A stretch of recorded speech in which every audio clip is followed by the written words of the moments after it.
বেশ কিছু ফেস্টিভ্যালে প্রশংসা কুড়োনোর পর অবশেষে শহরে মুক্তি পেল মায়ানগর। আর প্রিমিয়ারের আসরে ছিলেন অনেকেই উপস্থিত।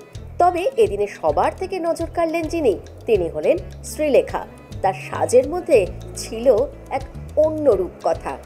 মায়ানগরের অন্য এক মায়া বুনলেন তিনি।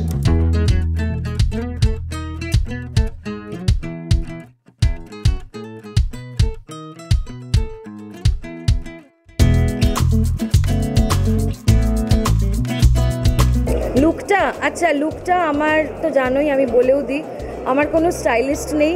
এগুলো আমি কিনেছি সব কিছু নতুন, কারণ এই ছবিটা আমার কাছে এতটাই ইম্পর্টেন্ট, যার জন্যে ওরকম কার্পণ্য করিনি, সব কিছু কিনে টিনে নিজে স্টাইলিং করে চলে এসেছি।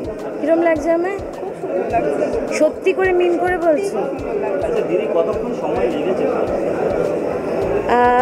নূর আলম বাবাই ও এসেছিলো আমার মেকআপ হেয়ার করতে। ও এসেছিল 3টে নাগাদ, সো অ্যারাউন্ড 3:15 3:30 থেকে 5টা, খুব বেশি সময় না। রে বাবা, এটা যেন আমার মনে হলো কি আমি নতুন করে যেন নিজেকে প্রমাণ দেওয়ার একটা পরীক্ষা পাশ করলে, ফেল তো করবো না, পাশ তো করবই, কিন্তু কতটা কিভাবে পাশ করলাম সেইটা ইম্পর্ট্যান্ট, এবং ছবিটাও ইম্পর্ট্যান্ট। এবং অনেকগুলো বছর মাঝে কেটে গেছে, ভীষণ হাপিত্তেশ করে বসেছিলাম যে ছবিটা রিলিজ হবে কবে, এই বছরে এই সময় হচ্ছে, আচ্ছা না এই সময় হচ্ছে না, ওই সময় হচ্ছে। সো এইটা একটা অনগোয়িং প্রসেস চলছিল। খানিকটা হতাশ হচ্ছিলাম, এবং যখন ইন্ডাস্ট্রি আমাকে অলমোস্ট খরচার খাতায় ফেলে দিয়েছিল, সেখানে আমি এটা বলবো না যে this is my comeback film বা ওরকম কিছু।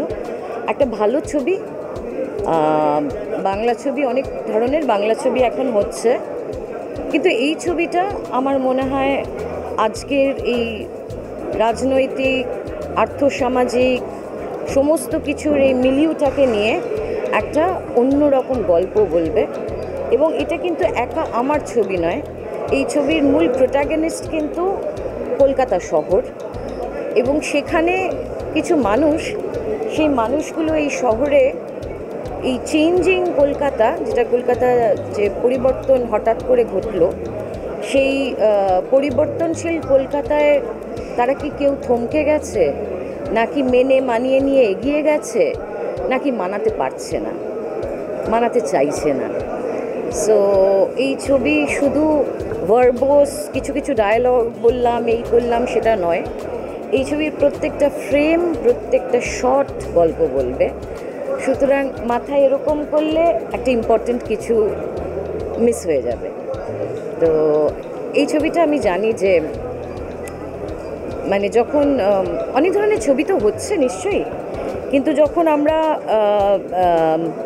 এই ছবির জন্য আমি ভেনিস গেছিলাম, 20 বছর বাদে কোনো বাংলা ছবিকে আমি রিপ্রেজেন্ট করেছিলাম, রেড কার্পেট হেঁটেছিলাম, প্রিমিয়ার হয়েছিল ভেনিস ইন্টারন্যাশনাল ফিল্ম ফেস্টিভ্যালে, এবং ইন্ডিয়া থেকে সে বছর একটাই ছবি সিলেক্টেড হয়েছিল for Venice film festival, and that was initially once upon a time in Calcutta, which has become মায়ানগর অফ লেট।